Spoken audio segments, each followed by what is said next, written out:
시청자 여러분 안녕하십니까? VOA 뉴스입니다. 2차 미북 정상회담 합의가 결렬된 뒤 북한 측은 부분적 제재 해제를 요구했다고 주장했는데 마이크 폼페오 국무장관과 고위 당국자는 북한은 전면적 제재 해제를 요구한 것이 맞다고 재확인했습니다. 북한은 말장난을 하고 있다고 비판했습니다. 조은정 기자의 보도입니다. 2차 정상회담 합의 결렬 직후 필리핀에 방문한 마이크 폼페오 미 국무장관은 2016년부터 이뤄진 5건의 부분적 제재 해제만 요구했다는 북한 리용호 외무상의 주장을 반박했습니다. 북한은 트럼프 대통령의 말대로 전면적인 제재 해제를 요구했다고 강조했습니다. He said they basically asked for full sanctions relief. That's true. They basically did ask for that. 그러면서 이 제재들은 모든 국가가 찬성한 유엔 안보리 결의안이라는 것을 기억해야 한다면서 북한이 내놓은 비핵화 조치는 제재 해제를 정당화하기에 충분하지 않았다고 밝혔습니다. 북한이 제시한 영변 핵시설 폐기 범위도 불분명했다고 지적했습니다. They were pretty expansive with respect to what they were prepared to do at Yongbyon, but there were still not complete clarity with respect to the full scope of what it is they were prepared to offer. It's one of the reasons. 미 국무부 고위 당국자는 북한이 말장난을 하고 있다고 비판했습니다. 북한이 말하는 일부 제재라는 것은 기본적으로 무기를 제외한 모든 제재를 아우르는 것이었다고 지적했습니다. 북한은 민수 경제와 인민 생활에 지장을 주는 항목이라고 했지만 실제로는 금속 제품과 원자재, 석탄 수출, 정제유와 원유 수입 등 대상 범위가 넓다고 밝혔습니다.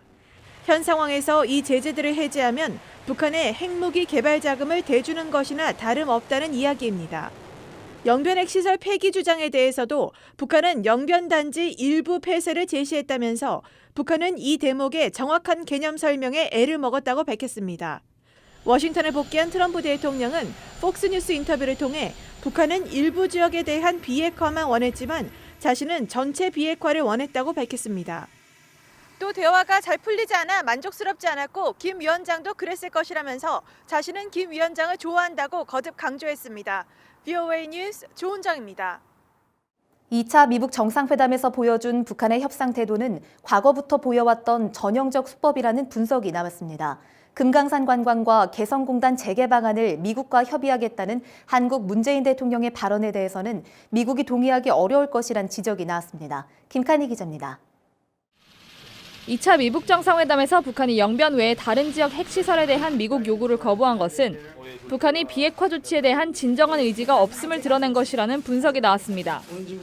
영변 핵시설 폐쇄는 3차 남북 정상회담에서 이미 김정은 위원장이 약속한 것으로 비밀 시설들이 아니라 노후화된 시설만 내놓겠다는 북한의 속내라는 것입니다.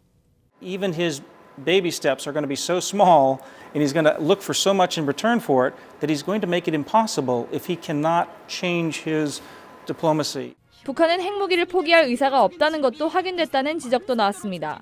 He would be reluctant to give up all of his options for nuclear weapon, and it requires anyone negotiating with the North to have a very clear idea of what is acceptable and what is not acceptable.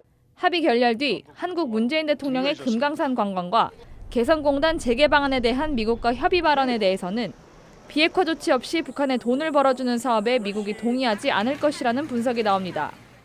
Of course, they would like to see them resume. They are just a couple of things on the very long list that both North Korea and the United States have for these negotiations. 남북 경제 협력은 비핵화 조치가 있을 때까지 기다려야 한다는 지적도 있습니다. So I think that has to wait. Progress on the thing that's on the table remains the Yongbyon nuclear complex and all 300 buildings and facilities on it. 전문가들은 또 영변 핵시설 폐기 제한 카드가 북한이 말하는 비핵화의 끝인지 아니면 시작인지 불분명하다고 지적했습니다. VOA 뉴스 김칸입니다. 마이크 펜스 미국 부통령은 미국이 북한의 완전한 비핵화를 이룰 때까지 단호한 태도를 취할 것이라고 밝혔습니다. 펜스 부통령은 1일 메릴랜드주에서 열린 보수주의 정치행동회의 연설을 통해 이같이 밝히고 미국은 지난 수십 년간 북한과의 협상에 실패했지만 트럼프 대통령의 리더십 아래 미국은 같은 실수를 반복하지 않을 것이라고 강조했습니다. 북한에 17개월 동안 억류됐다가 혼수 상태로 송환된 뒤 숨진 미국 대학생 오토 원비어 가족은 김정은과 그의 악마 같은 정권은 상상할 수 없는 잔인함과 비인간성에 대한 책임이 있다고 밝혔습니다. 원비어 가족은 1일 성명을 통해 정상회담 과정에서 예의를 지켜왔지만 이제는 목소리를 높여야 한다면서 이같이 비판했습니다. 원비어 가족은 2차 미북 정상회담 후 김정은 위원장이 원비어 사망 사건을 나중에 알았다는 트럼프 대통령의 발언이 나오자 이 성명을 발표했습니다. 트럼프 대통령과의 2차 정상회담 합의 결렬 이후 북한의 김정은 위원장이 일정을 앞당겨 2일 오전 귀국길에 오릅니다. 베트남 외교부에 따르면 김 위원장은 1일 오후 베트남 국가주석 회담에 이어 국회 방문을 했으며 2일 호치민 전 베트남 국가주석 묘에 헌화한 후 오전 10시에 귀국길에 오릅니다. 당초 2일 오후 귀국 예정이었던 김 위원장은 2일 베트남 고위 관리들과의 회동을 1일 저녁 만찬으로 대신했으며 예상했던 주요 산업시설과 관광지 시찰도 없을 것으로 보인다고 외교 소식통들은 전했습니다. VOA 뉴스 마칩니다. 시청해주신 여러분 고맙습니다.